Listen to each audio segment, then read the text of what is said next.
안녕하세요. 책 읽는 숲에 오신 것을 환영합니다. 책 읽는 숲은 부모님이 딸들에게 원서를 읽어줄 때 도움이 되고자 만든 채널입니다. 그리고 저는 책 읽는 숲을 지키는 숲지기 작가이자 번역가인 유인환입니다. 이번에 소개해드릴 책은 Nothing Stops Sophie, The Story of Unshakable Mathematician Sophie Germain.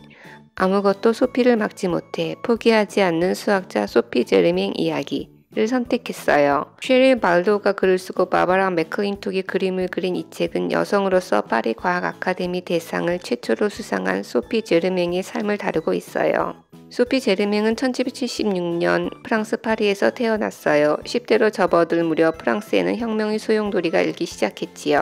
1789년 바스티유 감옥에 함락되었고 거리엔 폭력이 난무했어요. 소피의 아버지는 부르주아 계층을 대표하는 부유한 상인이었어요. 혁명 기간 동안 소피는 집에 갇혀 지내며 아버지의 서재에 있는 책을 읽었지요. 어느 날 아르키메데스란 수학자가 어떻게 죽었는지를 읽고 소피는 충격을 받았어요. 점령군인 로마 병사가 명령을 내렸는데 아르키메데스는 수학 문제를 푸는 중이라며 거절했다는군요.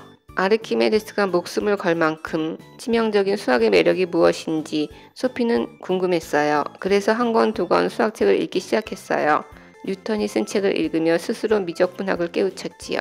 혼자 하는 공부가 깊어지면서 소피의 관심 분야는 수학을 넘어 철학이나 심리학으로 넓어지고 있었어요.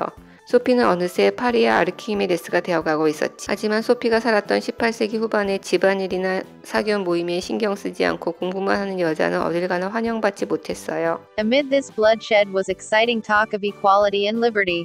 Yet women did not receive the rights to vote as citizens in any of new governments that evolved. Most girls in Sophie's time did not go to school and were lucky if they received an education at home. Indeed, any woman who expressed herself as an intellectual risked becoming the target of gossip and ridicule. 그런데 소피의 관심은 그런 험담과 조롱을 받기에 딱 좋은 곳으로만 흘러가고 있었어요. Ideas came to Sophie day and night, and she sneaked out of bed to study math while others slept. Monsieur and Madame Germain worried that being smart would bring their daughter heartbreak and scorn.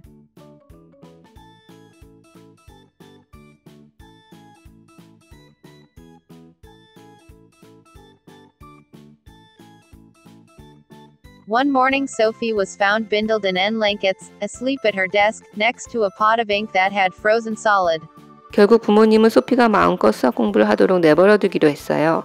그리스어나 라틴어까지 독학해서 세상의 모든 수학책을 읽으려 드는 딸의 열정을 도저히 말릴 수가 없었거든요. 그리고 한편으론 그래봤자 여자애를 받아주는 학교는 어디에도 없어. 언제까지 혼자 공부할 수 있겠니? 하는 생각도 했기 때문이에요. 소피가 19살이 되던 1794년 에콜 폴리테크닉이란 대학이 설립되었어요.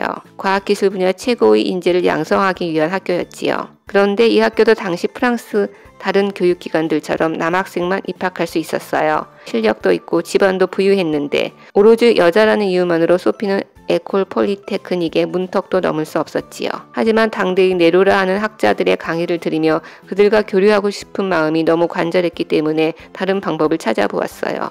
교수들 중 가장 명망 있는 수학자 중 한 사람인 라그랑주에게 과제도 내고 편지를 써서 질문도 했어요.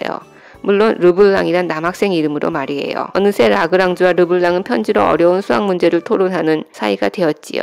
나중에 르블랑의 뛰어난 수학 실력에 감탄한 라그랑주는 그를 직접 만나려고 집으로 찾아왔어요. 그는 르블랑의 정체가 소피라는 젊은 아가씨임을 알고 충격을 받았지만 이후에도 계속 소피가 수학을 공부할 수 있도록 든든한 멘토가 되어 주었지요. 평소 정수론에 관심이 많았던 소피는 페르마의 마지막 정리를 증명하는 데 몰두했어요. 결국 이 중 일부를 증명하는 데 성공했고 소피 제르맹의 정리라 불리는 이 과정은 1994년 페르마의 마지막 정리가 현대 수학으로 완전히 증명되기까지 큰 기여를 했어요. 1808년 프랑스를 방문한 독일 물리학자 클라드니는 소리의 진동으로 모래를 움직여 무늬를 만들어내는 실험을 해보였어요. 나폴레옹은 이 실험에 매우 감동했지요.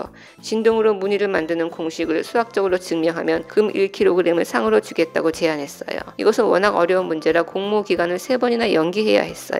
소피는 이 일에도 도전했어요. Sophie's work sent shock waves through Paris. The contest had received only a entry, it had come from a woman.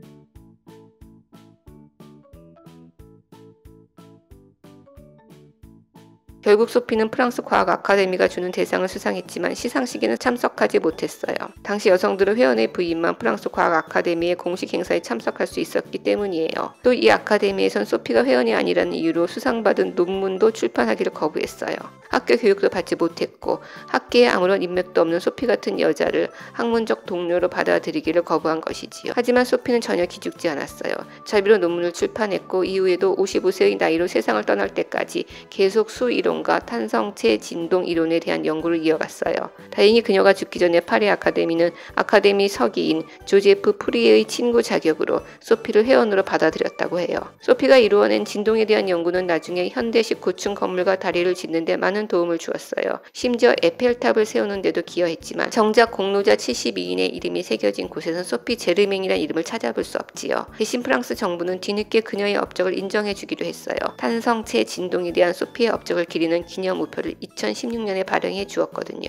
지금까지 여자라는 이유로 학교 교육을 전혀 받지 못했지만 오로지 혼자 힘으로 위대한 수학자가 되었던 소피 제르맹의 삶에 대해 알아보았어요. 부모님은 딸들과 함께 Nothing Stops Sophie, The Story of Unshakable Mathematician Sophie Germain을 읽으며 사회적인 제약 속에서도 자신의 꿈을 이루어가는 삶에 대해 이야기 나누어 보세요.